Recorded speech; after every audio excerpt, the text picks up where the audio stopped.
প্রিয় দর্শক, আপনারা দেখতে পাচ্ছেন আমরা লক্ষ্মীপুর পৌরসভার ১ নম্বর ওয়ার্ডে মজুপুর মুজার ১ নম্বর ওয়ার্ডে আমরা অবস্থান করেছি। দীর্ঘদিন থেকে সন্ত্রাসী কায়দা করে ইব্রাহিমের ক্রয়কৃত সম্পত্তি জোরপূর্বক তাদের দখলে ছিল। কৃত সম্পত্তি উদ্ধার করে তাদের বসতঘর করা হয়েছে। আপনারা দেখতে পাচ্ছেন আমরা বসতঘরের চিত্র আপনাদেরকে দেখানোর চেষ্টা করতেছি। আসলে এইভাবে যেন কোথাও আর কোনো পরিবারকে জিম্মি হতে না হয় সন্ত্রাসী মহলদের কাছে, তাদের অর্থের কাছে এবং তাদের মোটা অঙ্কের অবৈধ টাকার পাহাড়ের কাছে যেন তারা নির্যাতিত না হয়, সে বিষয়ে আমরা প্রশাসনের দৃষ্টি কামনা করছি, আপনাদের সকলের দৃষ্টি কামনা করছি। আমরা এখন যাব যে ভুক্তভোগী পরিবারের স্বজনদের সাথে কথা বলবো, তারা কতদিন পর্বে তাদের এই হারিয়ে যাওয়া সন্ত্রাসীদের কাছে জিম্মি হয়ে থাকা সেই সম্পত্তি ফিরে পেলেন। হ্যাঁ, আপনার নাম কি খালা? একটু জোরে বলিয়েন। আমার নাম বিবি হাওয়া।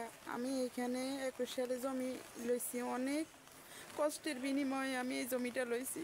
লওয়ার পর থেকে আমাকে হুমকি দেয়, আমাকে জায়গায় আসতে দেয় না, আমাকে অনেক ধমকাধমকি করতেছে, আমাকে অনেক করতেছে। আমার স্বামী আজকে ৩ বছর স্ট্রোক করে প্যারালাইসিস হয়ে ঘরে অসুস্থ আছে। এখন আমার তো আল্লাহ ছাড়া আর কেউ নেই।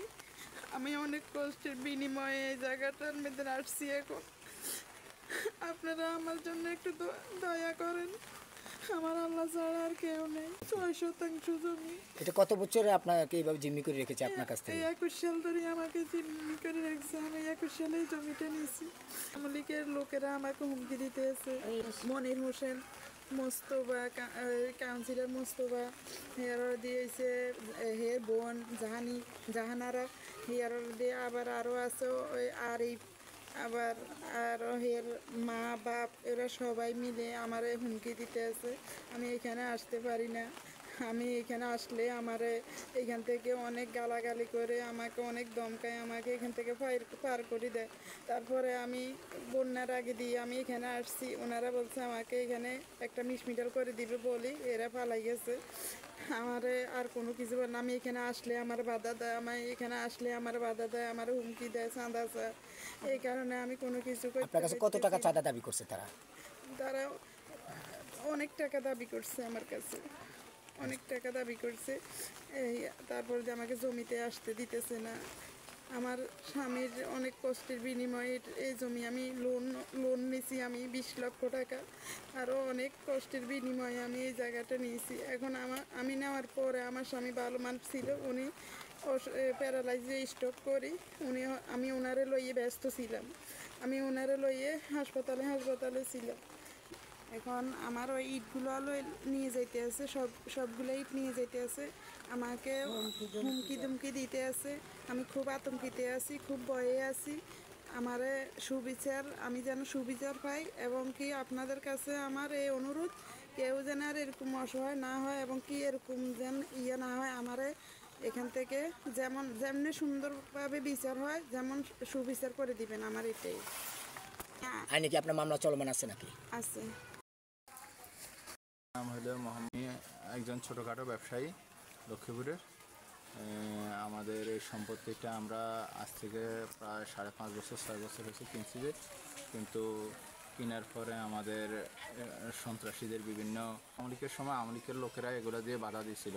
এখন বিএনপি আসছে আর তারা আবার বিভিন্ন লোক ধরনের নতুন লোকদেরকে সহযোগিতা করে তারা আবার এই সম্পত্তির মধ্যে মোস্তফা প্রথম বাধা দিছিল, এরপরে এখন বাধা দিতেছে।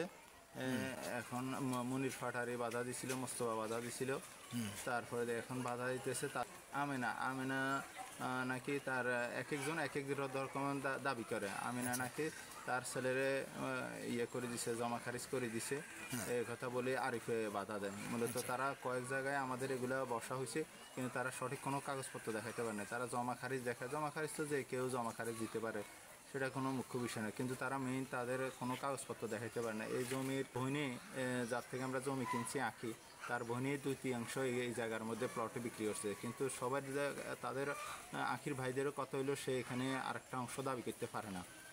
একই অংশে এক বহিনী পুরো অংশের প্লটের মালিক হয় না। তারপরও তারা এই অন্যায়টা আমাদের উপর বিভিন্ন ধরনের হুমকি ধমকি জব্বর করে আমাদেরকে এটা করতে দেয় না, এটা আমাদেরকে দখল করতে দেয় না। পরে আমরা প্রশাসনের মাধ্যমে আশ্রয় গেছি, এবং আগের সাবেক যে মেয়র, তার বাসায়ও বসা হয়েছে। তারা সঠিক কোনো কাগজপত্র দিতে পারে না, এবং মেয়রও অনুমতি দিচ্ছে। তারপরেও তারা বিভিন্ন ধরনের আমাদেরকে হয়রানি করতেছে, হয়রানির মাধ্যমে তারা এই জমি তারা দখল করতে দিতেছে না। তারপরে আমরা পুলিশের থানা তো 2বার বসা হয়েছে আরও সেখানেও প্রশাসন বলছে যে আমরা জায়গা যান, যেহেতু মেয়রেও এটার অনুমোদন দিয়ে দিছে সেহেতু আর এখানে কোনো বাধা নেই। মেয়রের সব কাগজপত্রগুলো দেখছে, দেখার পরে মেয়ররা বলছে এখানে সব কিছু ঠিক আছে যাওয়ার জন্য, কিন্তু তারপরও মোস্তফা এবং মনির ফাটারি প্রথমে তারা বাধা দিছে। পরে তারা 5ই আগস্টের পরে তারা যখন ফলাই গেছে তখন আরিফ নামে একজন ইসলামী ব্যাংকের চাকরি আরিফ তখন বাধা দেওয়া শুরু করছে। তো আরিফ বাধা দেওয়ার কারণে আমরা দীর্ঘদিন আমাদের জমিতে আমরা দখলে আসতে পারিনি। তো এখন আমরা প্রশাসনের বিভিন্ন সহযোগিতা নিয়ে, কোর্টের মাধ্যমে সহযোগিতা নিয়ে এখন আমরা এখানে আসছি। তারপরে আমাদেরকে বিভিন্ন ধরনের হুমকি ধমকি দিতে। এই পর্যন্ত আপনাদেরকে প্রাণনাশের হুমকি দিয়েছে কিনা, বা আপনাদের কোনো ঝুঁকি অবস্থায়? আমাদের প্রাণনাশের হুমকি আছে এবং আমাদের ঝুঁকি আছে। তারা বলছে এখানে আসলে নাকি তারা লাশ পালাই দিবে, এরকমও তারা আমাদেরকে হুমকি দিছিল।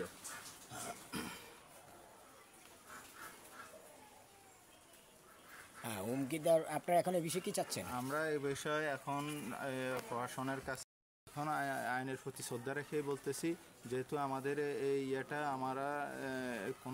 আমাদের লেনদেনে টাকা পয়সা কোনো রকমের কোনো ভেজাল হয় নাই, সেহেতু আমরা এখন আমাদের যে জায়গাতে আমরা এখন দখলে হুমকির মুখে আছি, সেজন্য আমাদের নিরাপত্তার জন্য আমরা প্রশাসনের দৃষ্টি কামনা করছি।